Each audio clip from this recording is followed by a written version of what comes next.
My son stood at the head of my dining room table, holding his mother's will, and he was laughing, not chuckling. Laughing, the kind of laugh a man does when he's already counting money that isn't in his pocket yet. "The house," he read, "the accounts, the property on Miller Road." He looked up at me over the paper and smiled. "Dad, you might want to sit down for this part." I was already sitting. I'd been sitting quietly for 8 months. Then he turned from page 3, straight to page 5. He skipped a page. He thought nobody noticed, but the man sitting in the corner of my dining room noticed. Margaret's lawyer set down his coffee, cleared his throat, and said 9 words that ended my son's laughter forever. "Daniel, sit down.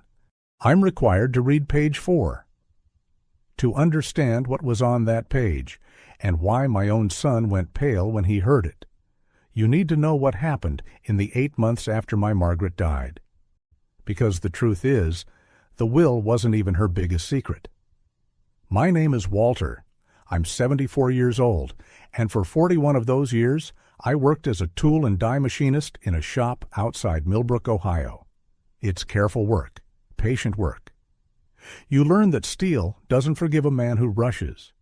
I suppose that lesson is the reason I'm able to tell you this story at all. I married Margaret in 1976. We built our house with our own hands. And I mean that literally. I poured the foundation the summer Carter was elected. She painted the kitchen yellow because she said a kitchen should look like morning. We raised 1 son in that house, Daniel. And I want to be fair to my son, because this story doesn't work unless I'm honest about all of it. Daniel was easy to love. As a boy, he used to pick dandelions from the yard and present them to his mother like they were roses, and Margaret kept every single one pressed in her recipe book. He grew up handsome and quick and funny, the kind of man who remembers your grandchildren's names and asks about your knee surgery. Waitresses loved him. Clients loved him. For most of my life, I loved watching people love my son. We spoiled him, of course, our only child, born after 2 losses I won't speak much about. Margaret used to say, "Walter, the boy is our second chance." So when Daniel wanted things, Daniel got things. The car at 17.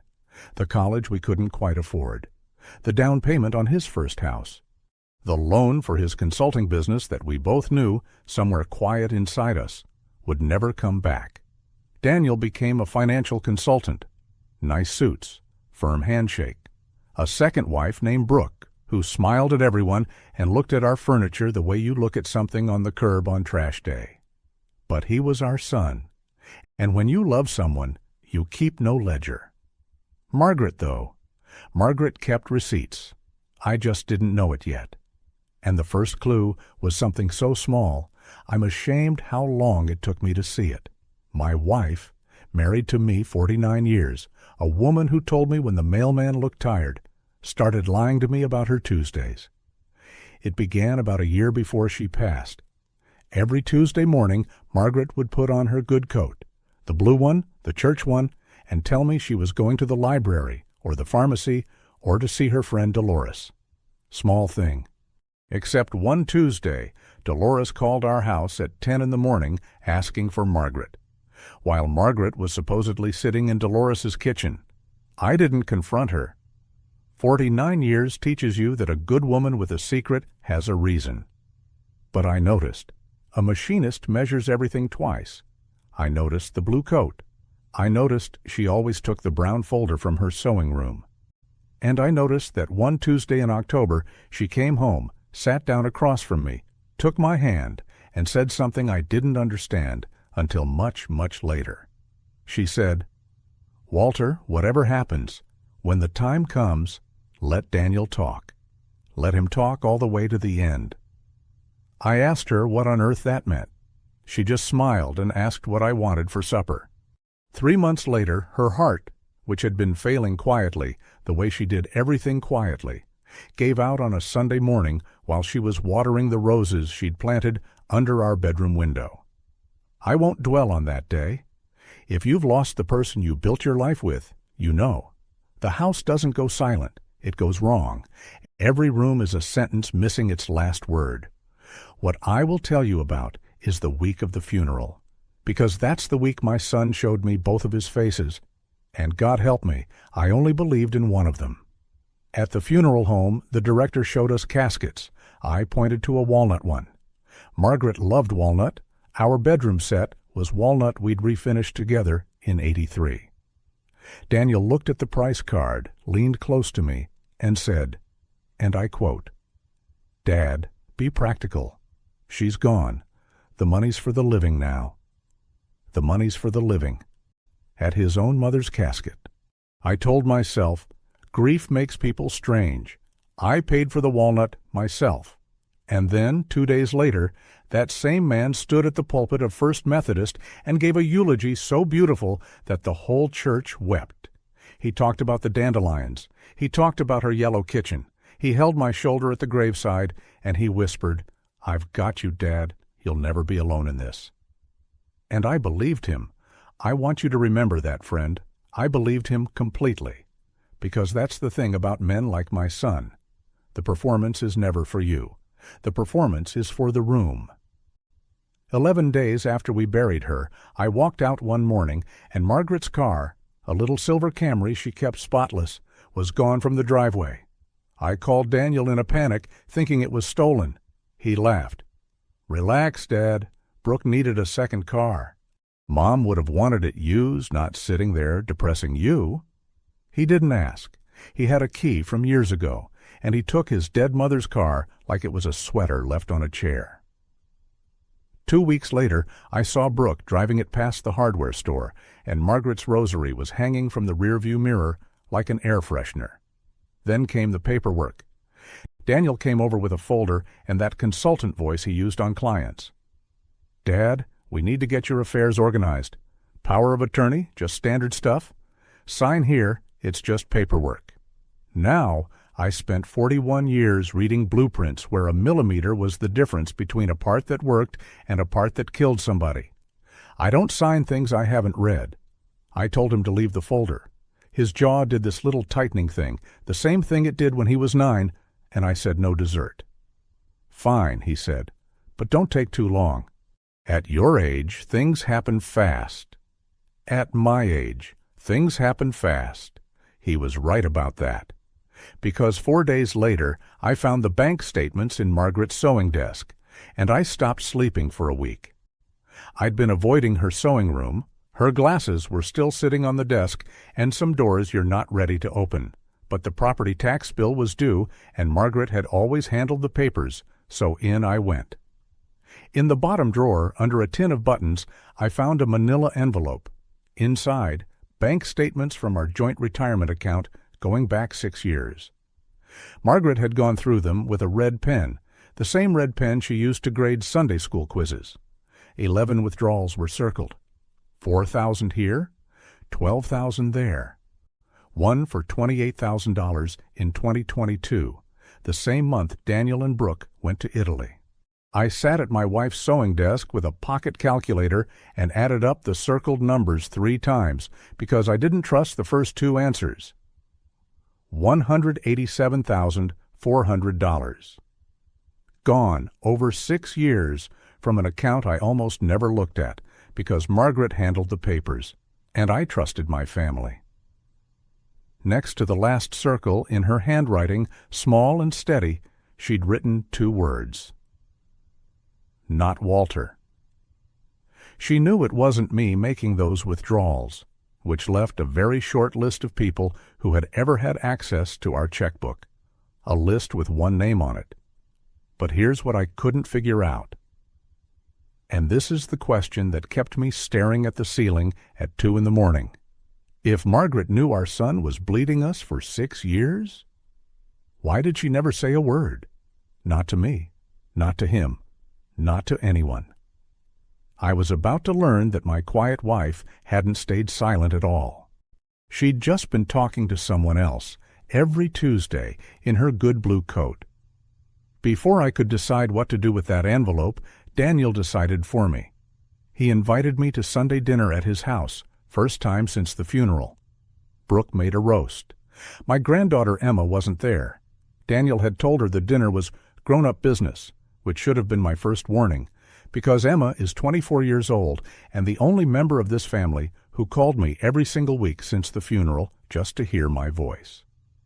Everything was pleasant for exactly 40 minutes, and then Daniel set down his fork and said they'd been thinking about my future. "There's a place called Cedar Hills," he said. "Assisted living."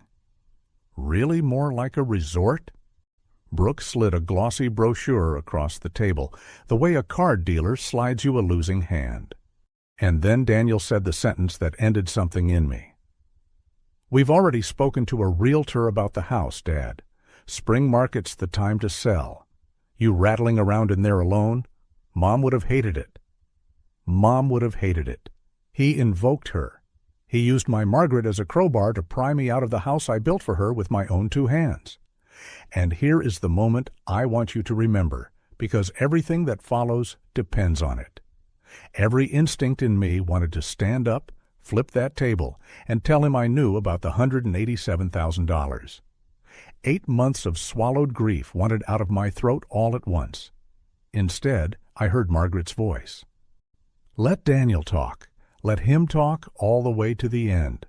So I looked at my son, and I made my face confused and old. I let my hands tremble a little around the coffee cup. I said, "Well, I suppose you know best, son." Something happened then that I didn't understand until much later. Brooke, who had been nodding along all evening, looked at my shaking hands, and her smile flickered. Just for a second.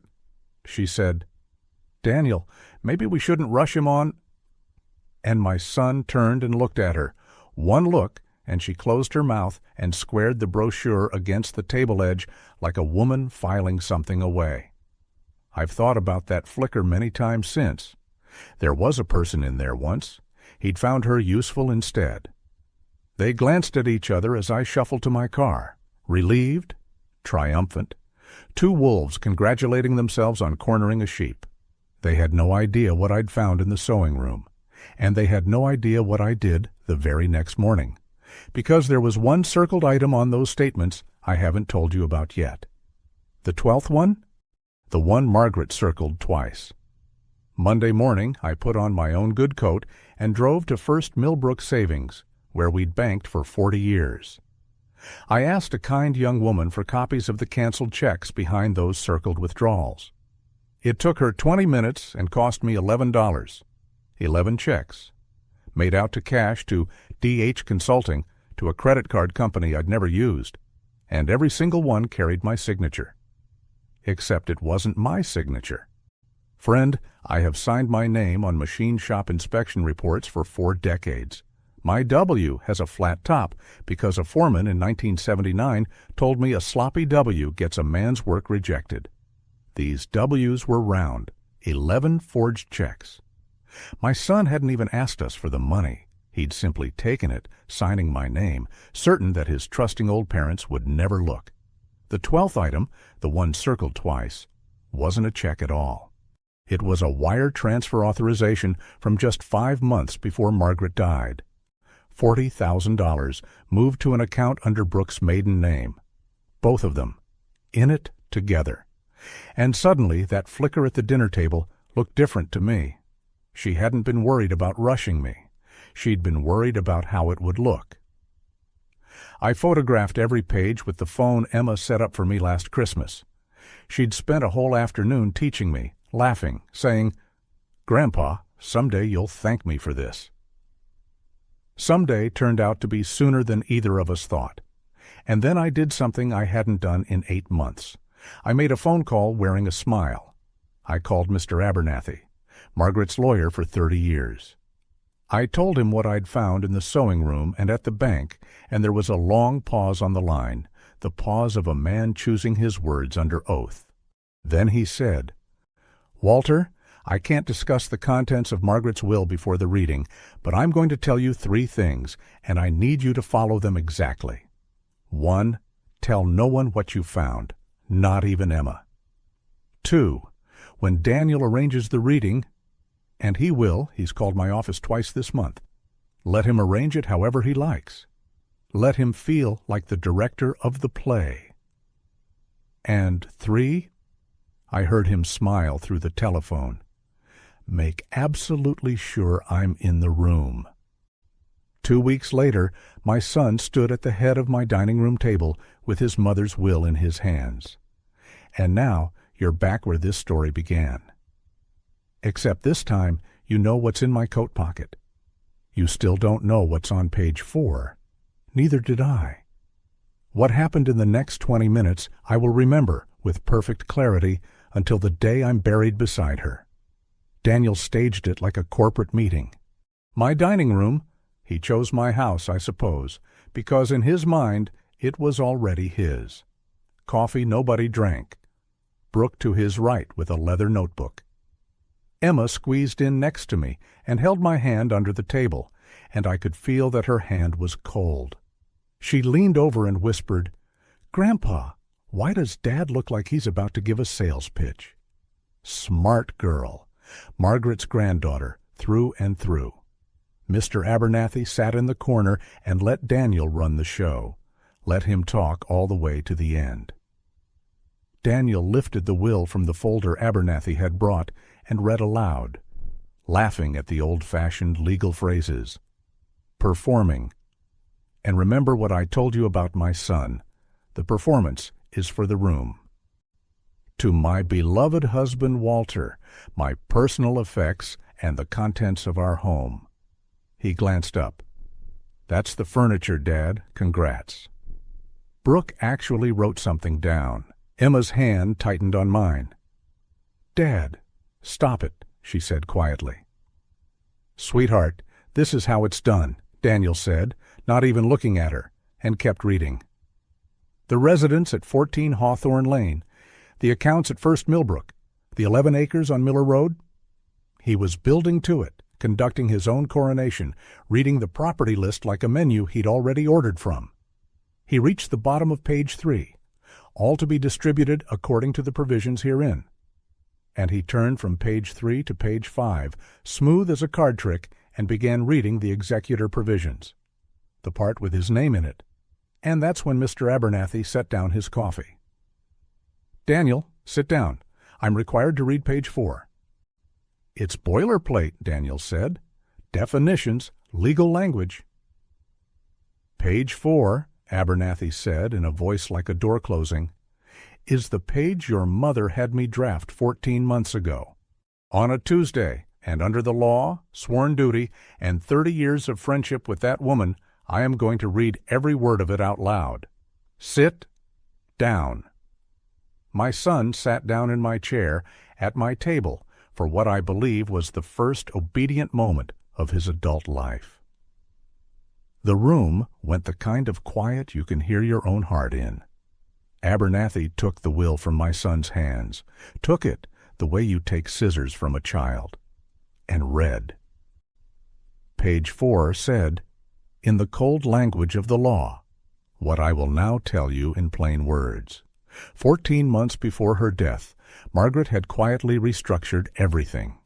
Page 4 directed that the house, the accounts, the 11 acres her father left her, every asset listed so beautifully on the pages Daniel had just performed, passed not to any individual, but into something called the Margaret and Walter Hayes Family Trust, which she had established that same Tuesday with Abernathy as trustee.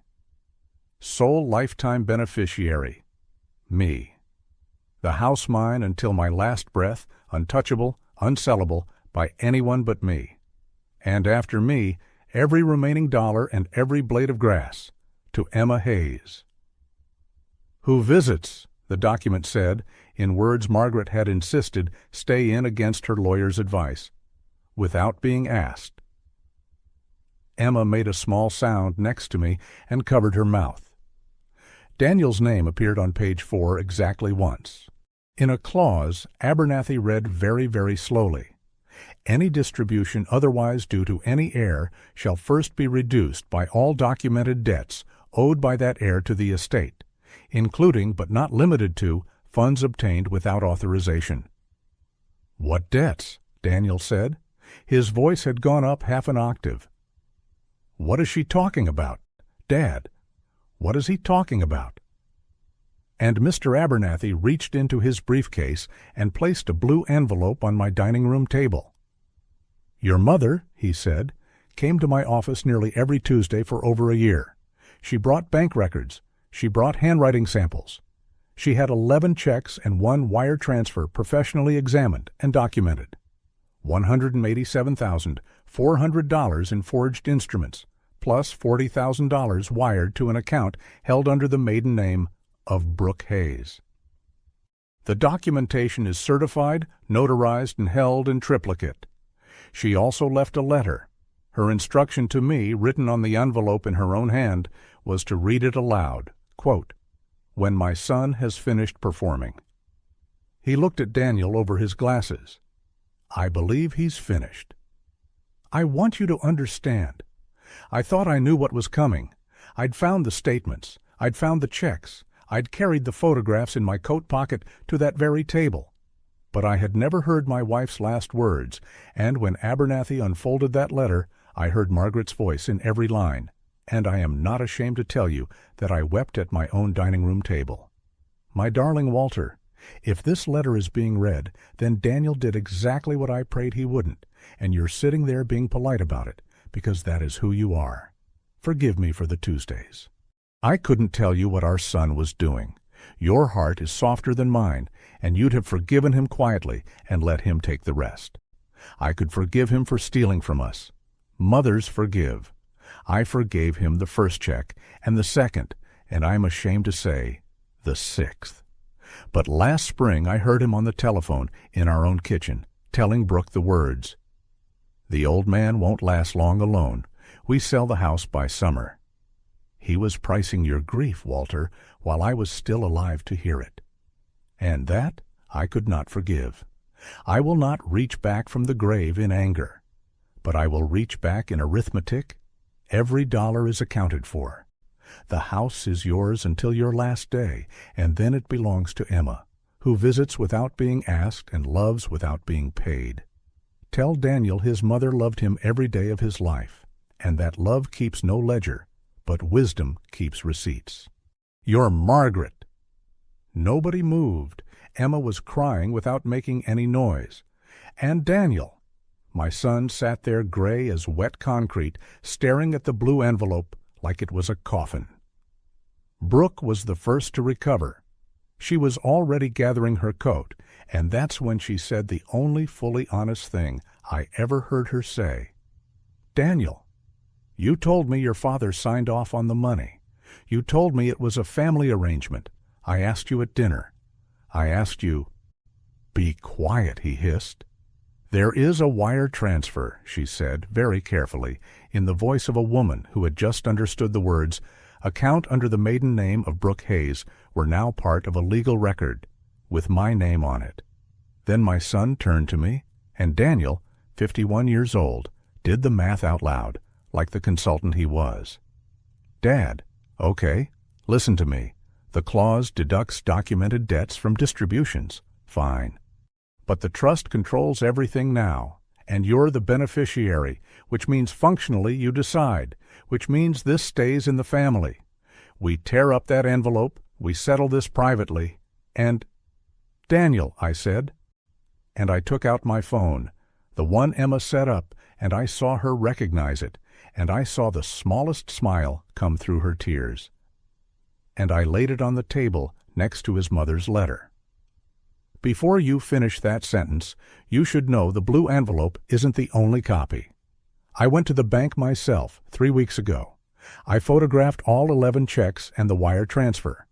They've been sitting with a second attorney in Columbus since the Tuesday before you slid me that brochure. His mouth opened. Nothing came out. I had spent 8 months being a confused old man in front of my son, and I watched him replay every one of those months in about 4 seconds. The trembling hands. I suppose you know best. All of it. You knew, he whispered. At the dinner, you already knew. Your mother asked me to let you talk all the way to the end, I said. So I did. You talked your way through her funeral, her casket, her car, her rosary hanging off a mirror like a pine tree air freshener, and a real estate agent walking through her kitchen, measuring for granite countertops. And now, son, here is the end. I kept my voice level. 41 years in a machine shop teaches you that the most dangerous thing on the floor is the quiet running tool. Option 1, Mr. Abernathy refers the certified file to the county prosecutor's office. Forgery, 11 counts, plus the wire, plus the account in Brooke's name. And Brooke, I am sorry, but you knew enough to flinch at that dinner, and flinching is not the same as stopping him. Option 2, you signed the repayment agreement in that briefcase. Full restitution to the trust, $227,400, on a schedule drawn from your consulting income. You return your mother's car by Friday, washed, with her rosary exactly where she kept it. And you never, in whatever years I have left, speak to me about this house again. And if I refuse both? Some men just have to test the blade. Mr. Abernathy answered for me, mild as milk. Then you'll want to know that forged instrument cases supported by certified handwriting examination tend to go very badly for the gentleman whose handwriting it is. And Daniel, the examiner your mother hired, is the same one the county uses. Margaret, even there, even that. She'd built the trap so carefully there wasn't a wall of it he could lean on. Daniel picked up the pen. His hand shook so badly that his signature came out wrong, cramped, broken, unrecognizable. I remember thinking, now you know how it feels, son, to look down at a signature that isn't right. That was 14 months ago. Let me close every account for you, because I know that's why you stayed with me this long. Daniel repays the trust every month. The first garnished payment, Mr. Abernathy tells me, arrived on a Tuesday, which would have made Margaret laugh until she had to sit down. His consulting clients never learned why two partners quietly asked him to step back from the firm's accounts. His country club somehow did learn, the way country clubs do, and he resigned his membership to focus on family. There is a kind of poetry in that, since family was the thing he'd been spending all along. Brooke filed for divorce 4 months after the reading. It turns out she had married assets, and the assets had become a repayment schedule. Her own lawyer discovered what that wire transfer made her, a participant, not a bystander, and her settlement reflected it down to the decimal. The silver Camry came back to my driveway that same Friday. Washed, detailed. The rosary on the mirror, every bead in place. I never saw who dropped it off. I only heard the engine idle for a long moment at the end of the drive, like someone deciding whether to knock and then leave. I think about that flicker at the dinner table sometimes. I hope wherever she is, the person who flinched got out of the car for good. Emma graduated nursing school in May, first in her family in the medical line, as she likes to say. The trust paid her tuition. Page 4 had a provision for that too, because her grandmother thought of everything. She comes by on Sundays now, and we're refinishing a walnut dresser in the garage, and last week she caught me checking a measurement a second time and laughed and said, "Grandma measured twice too, didn't she?" "Yes, sweetheart. Twice. For 14 months of Tuesdays. And Daniel and me?" He came to the house once, last autumn, alone. He stood on the porch he'd tried to sell, looking smaller than I remembered, and he said, "I don't expect you to forgive me." I told him the truth. Your mother already did. That was her half. Mine takes longer. The door isn't locked to him. It never will be. His mother would not allow it, and neither will I. But he walks through it as a guest now, not an heir. Maybe that's the only way a man like my son was ever going to learn the difference. Me, I'm still here, in the yellow kitchen that looks like morning. The roses under the bedroom window came back this spring without being asked, the way loyal things do. And every Tuesday morning I put on my good coat, and I drive to the cemetery, and I tell Margaret the rose count, and the Emma news, and the balance on a certain repayment schedule, and I thank her for the Tuesdays, for the blue envelope, for trusting me to be soft, because she was strong enough for the both of us, and she never once let me carry the weight of knowing it. 49 years, that woman let me believe I was the careful one. So here is the lesson my Margaret left behind, and it's the only inheritance that matters. Love keeps no ledger, but wisdom keeps receipts. Trust your family with your whole heart and verify with your whole mind. They are not opposites. My wife proved you can do both, faithfully, until your very last Tuesday. Now I have to ask you, and I read every comment, so tell me honestly, what would you have done? When Daniel sat at that table doing math out loud, would you have offered him the repayment deal like I did, or would you have let the prosecutor have him? Some of my friends at the coffee shop say I was too soft on him. Margaret would say I was exactly soft enough. Put your answer in the comments. And tell me your age, too, because I've noticed the answers change with the decades, and I find that fascinating. If this story found you tonight, the next one will hold you even tighter. It's about a woman whose family read the will, kept the millions, and handed her, laughing, her mother's old Bible as a keepsake. That night, alone at her kitchen table, she opened the front cover, and what was written inside in her mother's careful handwriting turned out to be worth more than everything her brothers took. Combined, that story is on your screen right now. Until then, keep your heart soft and keep your receipts close.